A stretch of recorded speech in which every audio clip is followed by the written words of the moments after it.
মিচিং লেংগুৱেজৰ কাৰণে যিটো নতুনকৈ টেট পাতি তেনেকৈ শিক্ষক নিযুক্তি দিয়াৰ ব্যৱস্থা আপোনালোকে অসম চৰকাৰৰ লগত আলোচনা কৰা নাই নেকি? অসম চৰকাৰৰ লগত এই যে প্ৰথম 200খন বিদ্যালয় 200খন বিদ্যালয়টো অসম চৰকাৰে বিচাৰিলে দিয়াৰ লগে লগে অসম চৰকাৰৰ লগত আমি আলোচনা কৰিছিলোঁ। তাৰে আমাৰ এগ্ৰিমেণ্ট আছে যে 24 চনত আপোনাসকলে যিহেতুকে ইমপ্লিমেণ্ট কৰিব আৰু টেট পৰীক্ষাটো এতিয়া সম্ভৱ নহয় বুলি যেতিয়া অসম চৰকাৰে ক'লে, আমি ক'লোঁ যে 24 চনত আপোনাসকলে এখনতেই ইমপ্লিমেণ্ট কৰে মাধ্যম হিচাপে, হাজাৰখনতে। আমাৰ ডিমাণ্ড এটা আছিলে, আমাৰ 1635খন প্ৰাথমিক বিদ্যালয় আছে, 1635খন মিচিং অধ্যুষিত অঞ্চলৰ প্ৰাথমিক বিদ্যালয় আছে।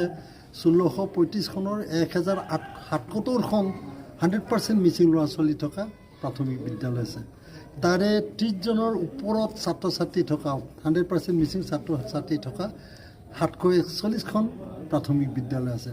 আমাৰ ডিমাণ্ডটো আছিলে যে প্ৰথমে 1077খন 100% মিচিং ছাত্ৰ ছাত্ৰী থকা LP স্কুলবিলাকক আপোনাসকলে মাধ্যম হিচাপে চিহ্নিত কৰিব লাগে, তাতে ইমপ্লিমেণ্ট কৰিব লাগে। এইটো কৰিবলৈ যাওঁতে অসম চৰকাৰে ট্ৰাইবেল টেট নামত, অৰ্থাৎ আমাৰ 6টা জনজাতি জনগোষ্ঠীৰ হ'ব, মিচিং, ৰাভা, তিৱা, কাৰ্বি, ডিমাচা, দেউৰী। এই 6টা জনগোষ্ঠীৰ যিহেতুকে 6টা জনজাতি জনগোষ্ঠীৰ ভাষাটো মাধ্যম হিচাপে প্ৰয়োগ কৰিব, গতিকে এই 6টা জনজাতি জনগোষ্ঠীৰ স্বাৰ্থত বিশেষ টেট, স্পেচিয়েল টেট পাতিব লাগে, সেইটো এগ্ৰিমেণ্ট আছিল। আপোনাসকলে 24ত আৰম্ভ কৰক, 25ৰ পৰা আমি কিন্তু এই আমাৰ 8টা জনজাতি সাহিত্য সভা আছোঁ, আমি 25ৰ পৰা আপোনাসকলক দাবী দিম যে আমাৰ বাকী যিমান প্ৰাথমিক বিদ্যালয়ৰ শিক্ষক নিযুক্তি দিব লাগে তাৰ বাবে বিশেষ টেট পৰীক্ষাৰ ব্যৱস্থা অসম চৰকাৰে কৰি দিব লাগে।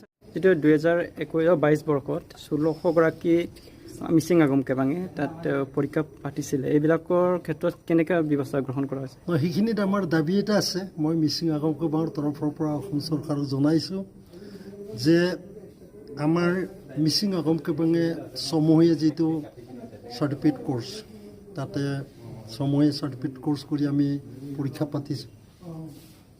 ডিব্ৰুগড় ইউনিভাৰ্চিটিয়ে সমূহীয়া চাৰ্টিফিকেট কোৰ্চ কৰিছে, গুৱাহাটী ইউনিভাৰ্চিটিয়ে কৰিছে, যোৰহাট ইউনিভাৰ্চিটি কৰিছিল, মাজুলী কালচাৰ ইউনিভাৰ্চিটি কৰিছে।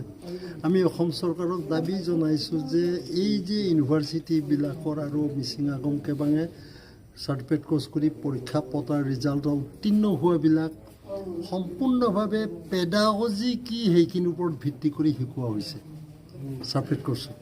গতিকে তেখেতসকলক যদি সন্মান দি প্ৰাধান্য দিয়ে অসম চৰকাৰে, তেতিয়াহ'লে সেইবিলাকক টেট পাছ কৰাৰ পিছত SCRT আৰু আগম কেবাঙে মিলি পুনৰ প্ৰশিক্ষণৰ ব্যৱস্থাৰ প্ৰয়োজন নাই। গতিকে অসম চৰকাৰক সেই কথাটো জনাইছোঁ। Thank U.